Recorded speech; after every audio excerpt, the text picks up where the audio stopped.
This is Chicago's Morning Answer with Dan Proft and Amy Jacobson on AM 560. The Answer.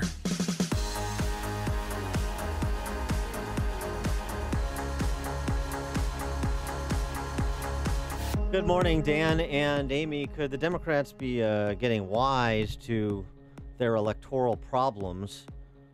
At least one may be onto something. He may have actually listened to what a lot of people who voted for Trump and voted to install Republican majorities in Congress have been saying for several years.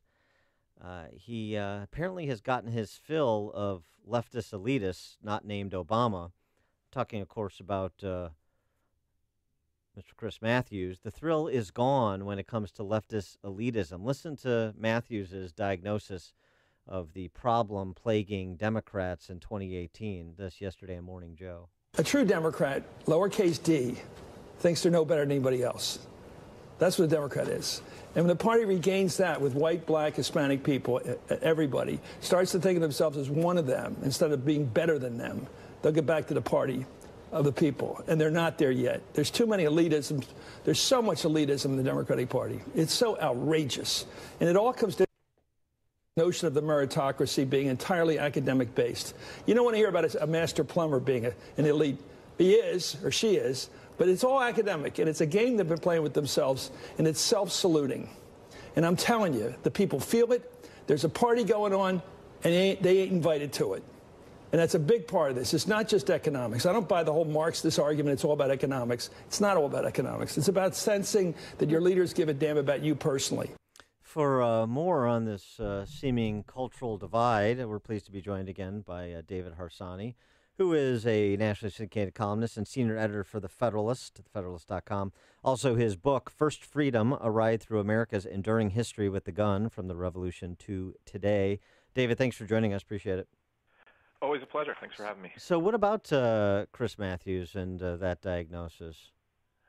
I think he's right to some extent, but I mean, a lot of progressive politics and a lot of those ideas are about essentially dictating from the top down what Americans should be doing, how they should, what kind of energy they should be using, what they should be eating, and what kind of health care they need to have and where they need to go and that sort of thing. So, but yeah, I mean, there's also sort of, how do you say, like an aesthetic quality to at least Obama-style progressivism that is elitist.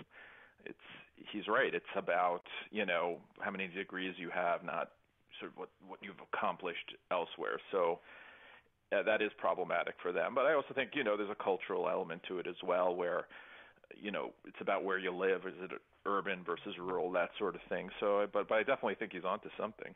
Well, and it's interesting, too, because Gallup came out with its values and beliefs survey they do annually. And on the abortion question, what would you think, and you'll know the answer, but kind of for the general person, what do you think the average person thinks if they just watched the news produced by the D.C. Press Corps and its major urban allies, or what comes out of the kind of Hollywood and the other cultural mavens in terms of what the distribution of pro-life, pro-choice, not a moral issue is? Versus what it actually is, which is like 48% of the country thinks abortion is morally wrong, 43% doesn't, and a third thinks it's not a moral issue at all. But if you consumed what comes out of these institutions that are increasingly losing their legitimacy, you would think it's almost unanimous the other way. Right. Abortion, in fact, I don't know what the latest polls are, but it was trending in a more pro-life way, especially when you start talking about later term abortions after 20 weeks, that sort of thing.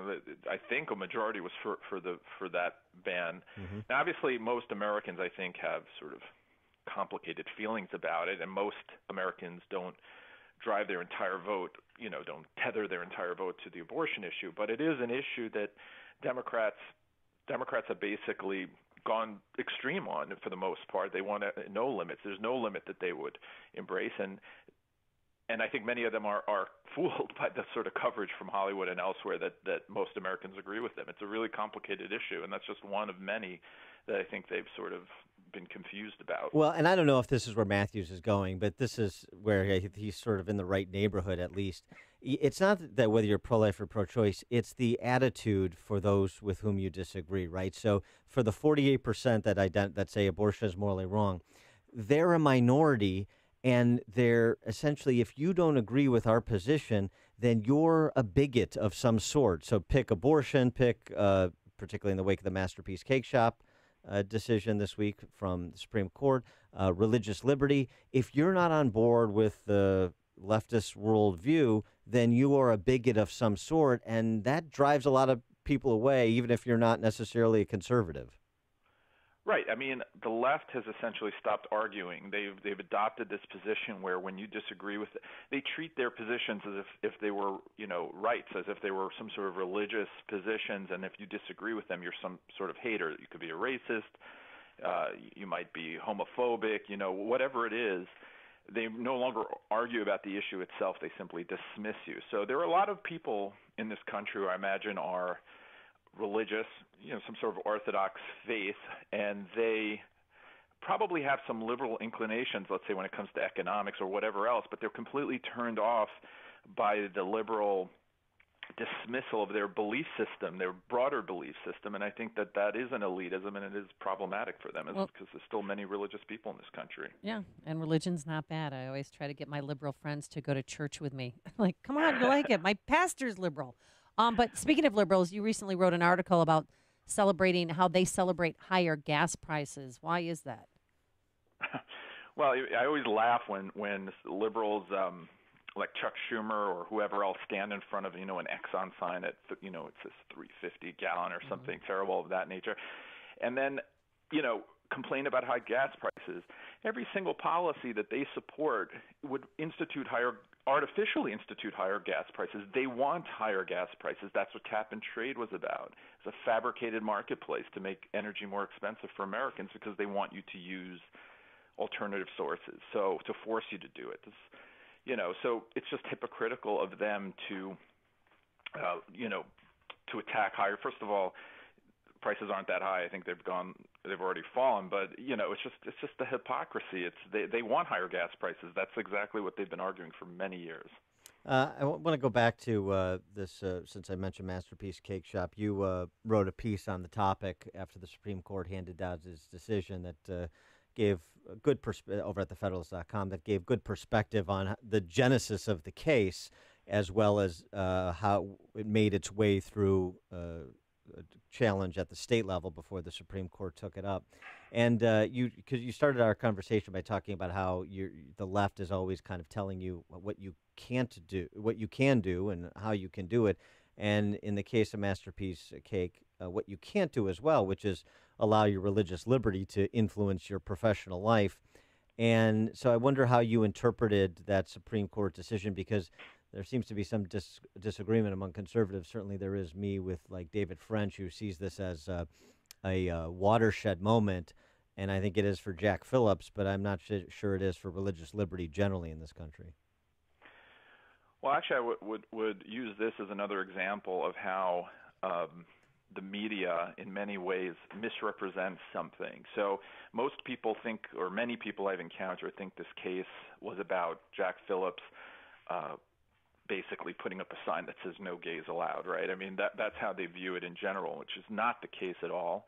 I went out there, I wrote a long piece, a feature piece about Jack and his shop and what had happened that day, and how his religious liberty and his artistic freedom and his freedom of expression was sort of crushed by an unelected government civil rights commission.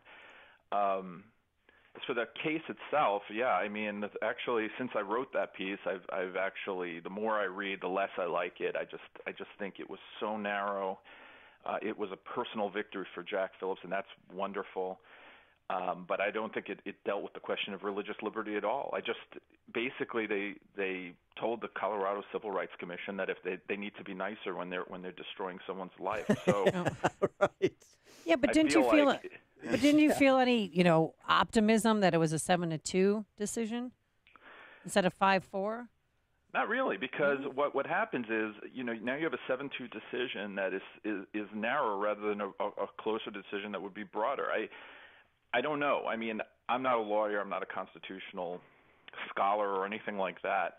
but I've read it. I've read the decision twice, and I just feel that it doesn't really do anything for us. It just punts the case down, down the road. So I'm generally a skeptical person, or I'm generally sort of curmudgeonly about these things. I don't think we're headed in the right direction in general. Listen, it's a victory for sure. There's, it could have gone the other way. That would have been worse in my estimation. But I just don't see how this really helps religious freedom in the long run. Yeah, no, it just basically gives civil rights commissions a blueprint on how to move forward, and basically it's just to couch all their bias in legalese, basically.